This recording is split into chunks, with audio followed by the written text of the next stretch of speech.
കഴിഞ്ഞ ദിവസമാണ് ബംഗ്ലാദേശിൽ നിന്നുള്ള ഔദ്യോഗികമായിട്ടുള്ള നയതന്ത്രക്കുറിപ്പ് ഇന്ത്യയിലേക്ക് എത്തിയത്. ആ ഓലയിൽ എഴുതിയിരുന്നത് ഇങ്ങനെയായിരുന്നു: നിങ്ങൾ ഷെയ്ഖ് ഹസീനയെ വിട്ടുതരണം എന്നുള്ളത്. ഷെയ്ഖ് ഹസീനയെ ഇതുവരെ ഔദ്യോഗികമായിട്ട് ബംഗ്ലാദേശ് ഇന്ത്യയോട് ആവശ്യപ്പെട്ടിട്ടില്ല.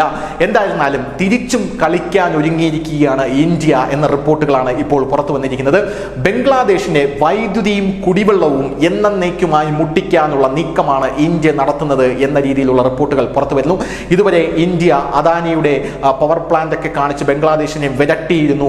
ഭാഗികമായിട്ട് വൈദ്യുതി മുട്ടിക്കും എന്നൊക്കെ പറഞ്ഞിരുന്നുവെങ്കിലും അത് മാനുഷികമായിട്ടുള്ള പരിഗണന വെച്ച് ചെയ്തിരുന്നില്ല എന്നുള്ളതാണ് യഥാർത്ഥ വസ്തുത. ഇപ്പോൾ ഷെയ്ഖ് ഹസീനയുടെ ഈ ഒരു വലിയ രീതിയിലുള്ള തിരിച്ചു വരവിനായിട്ടുള്ള നയതന്ത്ര ഓലയൊക്കെ വന്ന സ്ഥിതിക്ക് ഇന്ത്യയും ഇറങ്ങിക്കളിക്കാൻ തന്നെ തീരുമാനിച്ചിരിക്കുകയാണ്. ബംഗ്ലാദേശ് ഇന്ത്യ നയതന്ത്രം അല്ലെങ്കിൽ ഈ ഒരു വിഷയം, ഈ ഒരു നയതന്ത്ര യുദ്ധം പുതിയൊരു തലത്തിലേക്ക് കടന്നിരിക്കുകയാണ് എന്ന് പറയാതെ വയ്യ. ഇന്ത്യയിൽ ബംഗ്ലാദേശിന് വെള്ളം കൊടുക്കുന്നത് ത്രിപുരയിലുള്ള ഡാം വഴിയാണ്, ഢുംബൂർ ഡാം വഴിയാണ് വെള്ളം കൊടുക്കുന്നത്. ഈ വെള്ളം ബംഗ്ലാദേശിലേക്ക് എത്താതിരുന്നാൽ ഇനി ബംഗ്ലാദേശികൾ എന്ത് ചെയ്യും? ഇപ്പോൾ ത്രിപുര സർക്കാർ എടുത്തിരിക്കുന്ന ഒരു തീരുമാനം എന്ന് പറയുന്നത് ഈ ഡാം മെയിൻ്റനൻസിനായി ഞങ്ങൾ കൊട്ടിയടയ്ക്കാൻ പോവുകയാണെന്ന സൂചനകളാണ് പുറത്തു വരുന്നത്. ബംഗ്ലാദേശ് ഇത് കേട്ട് നടുങ്ങിയിരിക്കുകയാണ്. ഇപ്പോൾ തന്നെ ഭക്ഷണമില്ല, കൂട്ടമരണത്തിലേക്ക് ബംഗ്ലാദേശികൾ പോകാൻ പോവുകയാണ്. അങ്ങനെ ഒരു സാഹചര്യത്തിൽ വെള്ളവും കൂടെ ഇല്ലെങ്കിൽ എങ്ങനെയാണ് കാര്യങ്ങൾ മുന്നോട്ട് കൊണ്ടുപോകാൻ സാധിക്കുക എന്നുള്ള ഒരു ആശങ്കയിലാണ് ഇപ്പോൾ ബംഗ്ലാദേശ് എന്നും നമുക്ക് മനസ്സിലാകുന്നു. ഇത് മാത്രമല്ല, വേറൊരു സുപ്രധാനമായിട്ടുള്ള വാർത്ത കൂടെ, അതായത് ഇടിവെട്ടിയവനെ പാമ്പ് കടിച്ചു എന്നുള്ള രീതിയിൽ വേറൊരു സുപ്രധാനമായിട്ടുള്ള ഒരു വാർത്ത കൂടെ പുറത്തു വരുന്നുണ്ട്.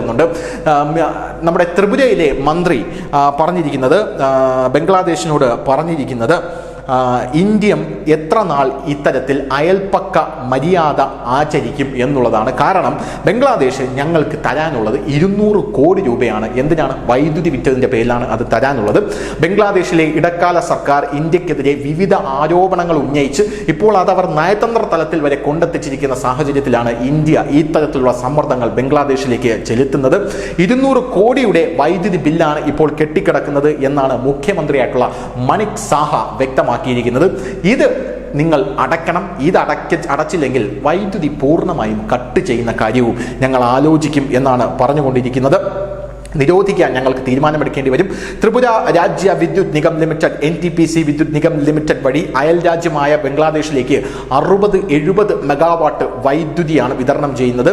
ഇതിനായി ബംഗ്ലാദേശ് പവർ ഡെവലപ്മെന്റ് ബോർഡുമായി കരാറും നമ്മൾ ഒപ്പിട്ടിട്ടുണ്ട് എന്നാണ് അദ്ദേഹം പറയുന്നത്. 200 കോടി നമ്മൾക്ക് നൽകാനുണ്ട്. ഈ തുക പലിശ സഹിതം ദിനം പ്രതി വർദ്ധിച്ചു വരികയാണ്.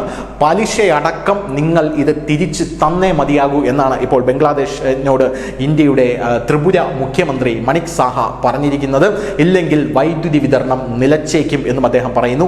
ഇപ്പോൾ അങ്ങനെ ഒരു തീരുമാനം ഞങ്ങൾ എടുത്തിട്ടില്ല, ഞങ്ങൾ കുറച്ച് നാൾ കൂടെ വെയിറ്റ് ചെയ്യും. ത്രിപുര സർക്കാർ ബംഗ്ലാദേശിലേക്ക് വൈദ്യുതി എത്തിക്കുന്നത് 2024 ഓഗസ്റ്റ് വൈദ്യുതി എത്തിക്കുന്ന ആ ഒരു സാഹചര്യം ബംഗ്ലാദേശിന് വലിയൊരു ആശ്വാസമായിരുന്നു. ഇപ്പോൾ ഓഗസ്റ്റ് മുതൽ ബംഗ്ലാദേശിലെ അട്ടിമറി ഉൾപ്പെടെയുള്ള സംഭവങ്ങൾ ഉണ്ടായതിനെ തുടർന്ന് ത്രിപുര അടക്കമുള്ളവർ ബംഗ്ലാദേശിനെ കൊട്ടാനായിട്ട് ഒന്ന് നോക്കിയിരിക്കുകയായിരുന്നു. ഇപ്പോൾ ത്രിപുരയിലെ വൈദ്യുതി ഉൽപ്പാദന പ്ലാന്റ് സ്ഥാപിക്കുന്നതിനായി ബംഗ്ലാദേശിൽ നിന്ന് ധാരാളം യന്ത്രങ്ങൾ കൊണ്ടുവന്നു.